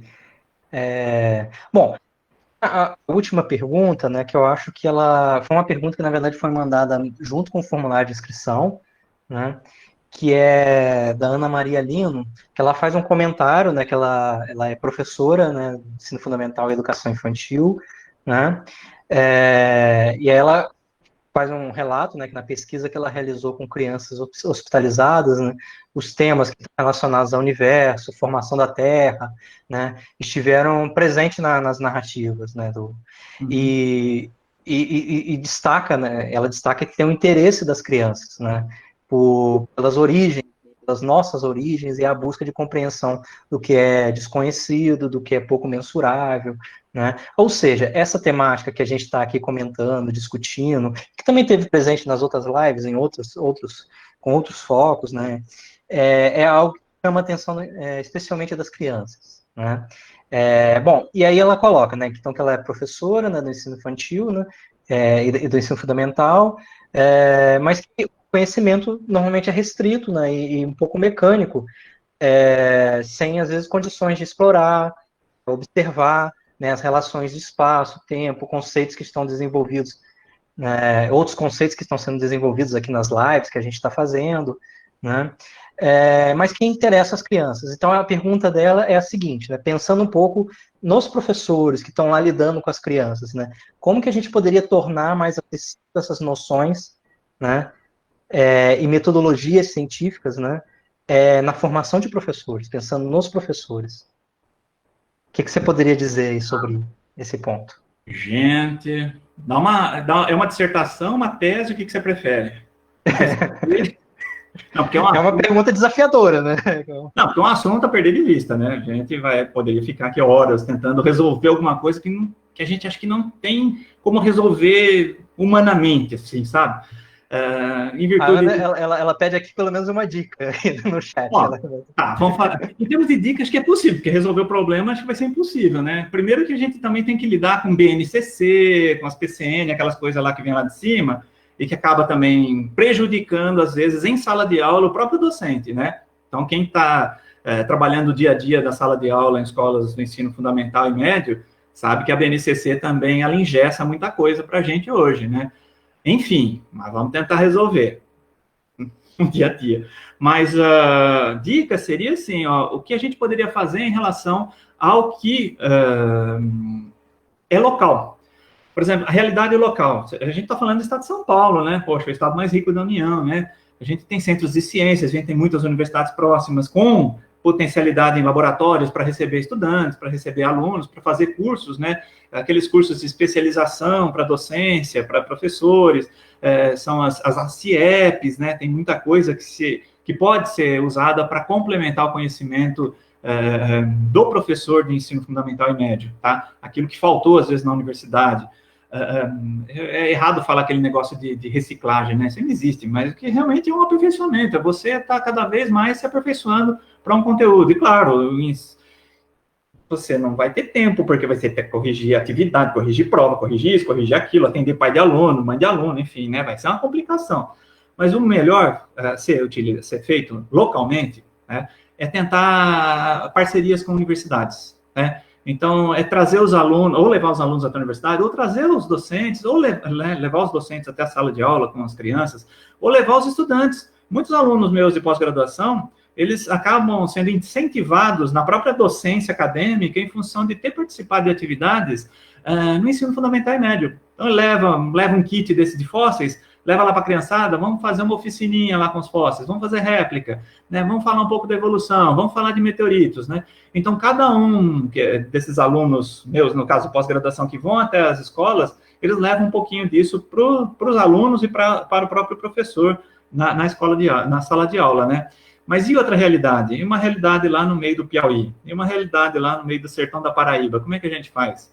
É complicado. Então, a gente tem que contar realmente, muitas vezes, com acesso à internet, filminho, o Cosmos mesmo, né? Fantástico. Mas aí a linguagem tem que tomar cuidado, porque às vezes você espanta a criança, ao invés de você atrair a criança à paciência, nunca mais a criança vai querer saber disso.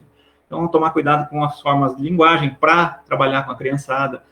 Tem muitas maneiras da gente tentar minimizar, né, esse problema que é recorrente. A gente sabe, né, que a formação docente muitas vezes é incipiente, né, ela deixa a desejar para a realidade da sala de aula hoje em dia. E cada região do Brasil tem uma realidade diferente, né? A gente sabe que as regiões sul e sudeste, a gente consegue trabalhar um pouco melhor do que as regiões norte e nordeste, né? Principalmente temas da ciência, tá? Mas é aproveitar o que tem localmente, aproveitar centros de ciência, aproveitar museus quando tiver, aproveitar os mais velhos quando tiver também oportunidade, né? Muitos mais velhos, que eu digo, são aqueles tiozinhos que estão na lida diária lá e conhece, por exemplo, uma serpente, né? Está lá na roça lavrando lá, ele sabe diferenciar uma serpente peçonhenta da outra, né? Então, são conhecimentos locais que eu acho que são válidos também, para a gente poder levar isso para a criançada e não deixar passar em branco, tá? Não teria uma outra solução, pelo menos de imediato, né? O que a gente precisaria fazer? Mudar totalmente a forma como é ensinado, tudo, desde a universidade até o ensino fundamental, médio, enfim, né? Mas estamos longe disso. Mas eu acho que uma coisa interessante, né, é que colocar essa temática em discussão, né, já é um avanço, né? Colocar essa questão de como que, de alguma forma, a universidade sendo discutido, aquilo que está sendo feito na universidade, pode se aproximar lá do espaço, né, de sala de aula, do professor que está no ensino fundamental, no ensino, na educação infantil, no ensino médio, né? Eu acho que isso já ajuda um pouco. Pensando na formação dos professores, talvez também as próprias práticas, né? Todo o curso de licenciatura. Bom, eu estou aproveitando para comentar um pouco, porque eu trabalho bastante com licenciatura. Vou fechar a apresentação aqui, a gente já... Pronto. Aí. Mas os cursos de licenciatura, né, hoje em dia, tem um tipo de carga horária lá que é a prática como componente curricular, que é justamente para desenvolver essas experiências práticas formadas para formação, né, não, por exemplo, enquanto biólogo, enquanto físico, enquanto químico, mas para a formação do professor dessas áreas, né? Então, são essas práticas que podem ser desenvolvidas. É claro que a prática como componente curricular é uma coisa muito recente, né? Não tão recente, muito recente a colocar isso em prática dentro das universidades, né? Então, é uma coisa que também está presente, né? E um comentário que eu queria fazer também, né, é que é um tema que atrai tanto a criançada, né? Mas é um tema que está tradicionalmente fora, né, da escola. A geociências, de forma geral, ela acaba sendo tratada um pouco ali em ciências no fundamental, um pouco em geografia, nas discussões de relevo, alguma coisa de uma forma bem pouca, né? E a astronomia também acaba aparecendo, às vezes, ali um pouco no Fundamental 2, né? E ali também no ensino médio, muito pouco, dentro da disciplina de física, né? E que talvez as próprias, pensando na BNCC, esses documentos oficiais, né, de que modo esses documentos podem ser pensados para que essas temáticas que chamem a atenção possam, de fato, ocupar um espaço maior, né? Então, é uma reflexão assim, que eu fui fazendo enquanto você foi comentando, né? E o que eu tenho visto, Marlon, é que cada vez mais a criança não se sente motivada a investigar, né? Ou seja, a gente está podando, pelo menos a ciência na escola, a gente está fazendo isso daqui, ó. É judiação, né? A gente está impedindo sabe, a cabeça da criança trabalhar. Não sei, tá sendo engessado de alguma maneira, né? É uma pena. A escola, aos poucos, vai cortando a criatividade e a curiosidade, né? Exato. E a educação científica, o papel deveria ser o contrário. Pois é. Mas, enfim, né? Mas eu acho que tem caminhos, a gente pode olhar em um horizonte, né, e encontrar algumas possibilidades para isso. E depende da gente, todos nós aí que estamos aí, pelo menos o pessoal que esteve até agora aqui aguentando esse falatório todo, né? Poxa, a gente faz diferença, né? Vamos, um pouquinho que passa com a criancinha na rua ali, que seja, é diferente, né? Sim, sim. Bom, a gente avançou, né, um bocado no tempo, sem problema. Eu acho que foi bem legal mesmo essa conversa. Eu acho que todos nós que aprendemos bastante, né? É uma temática, como eu comentei, né, chama bastante atenção, né? E às vezes a gente tem tão pouca informação, né, sobre essas questões, né? Então, Marcelo, eu agradeço bastante por você ter aceitado participar, né, trazer um pouco para a gente essa discussão, né? E assim, eu passo para você agora para você fazer uma fala final, se você quiser. Discurso, vixe. Eu tenho eu sou meio suspeito, né? A gente, assim, acho que todos nós, de alguma maneira, a gente tem que gostar daquilo que faz, né? Se a gente gosta daquilo que faz, a gente consegue ter resultados positivos. Então, isso é importante, nunca desanimar, né? Eu sei que às vezes, puxa vida, o dia a dia tá chato, tá, sei o quê, tem que fazer isso, fazer aquilo, outro, os perrengues da burocracia. Mas se você vê no rosto de uma pessoa que você, sabe, falou alguma coisa e brilhou os olhos, chamou a atenção, puxa, já ganhei o dia, a gente já ganha alguma coisa, né? Eu acho que o nosso dia a dia tem que ser feito dessa maneira, né? Uma maneira de a gente poder cativar e incentivar as pessoas a buscarem conhecimento, buscarem informação, né? Para não ficar na mesmice do dia a dia, né? Eu acho que vale a pena essas conversas. Parabéns aí ao grupo do Observatório por mantê-las, né, em atividade. E vamos fazer observação quando essa pandemia parar, hein? Olhar as estrelas aí. Sim, sim. Perfeito. Bom, então, mais uma vez, obrigado, Marcelo. E eu vou aproveitar, então, aqui já encerrando, né, para fazer a divulgação do próximo bate-papo astronômico que a gente vai ter, né? Na semana que vem, a gente vai ter o bate-papo com o Gustavo Rojas. O Marcelo conhece bem o Gustavo Rojas, né? Gustavo, tá lá em Portugal, tomando vinho em português. Exato, né? E ele, eu imagino que deve estar aparecendo, ou vai aparecer agora na tela, acho que está aparecendo, né? O Gustavo ele vai trazer na semana que vem, né, dia 18, ele vai falar um pouco sobre exoplanetas, né? Exoplanetas admiráveis, mundos novos, né? Então a gente vai ter a participação do Gustavo, e a gente abre também as inscrições, né, para quem quiser participar no chat aqui no Google Meet, né? Então, basicamente isso. Agradeço a participação de todos, agradeço também o pessoal que está acompanhando na live, né, no Facebook, né, o vídeo depois vai estar disponível lá também, e é isso, gente. Obrigado e bom restante de dia para todos aí. Bom feriado, bom resto de feriado.